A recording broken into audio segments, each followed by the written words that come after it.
রানী, তুমি সব খুলে বলো। রানী সব ঘটনা সবার সামনে খুলে বলে।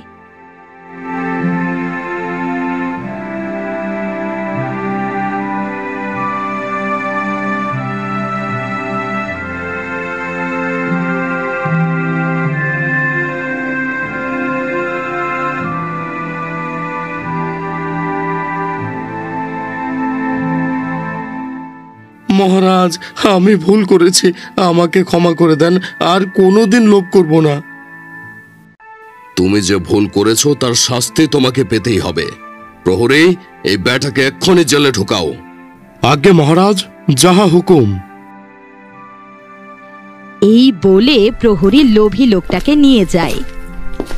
কৃষক, তুমি হলে আমার রাজ্যের সবচাইতে সচেতন, পরিশ্রমী এবং দায়িত্ববান লোক। তোমার পুরস্কার শুধু সোনার মুদ্রা না, আরো বড় কিছু।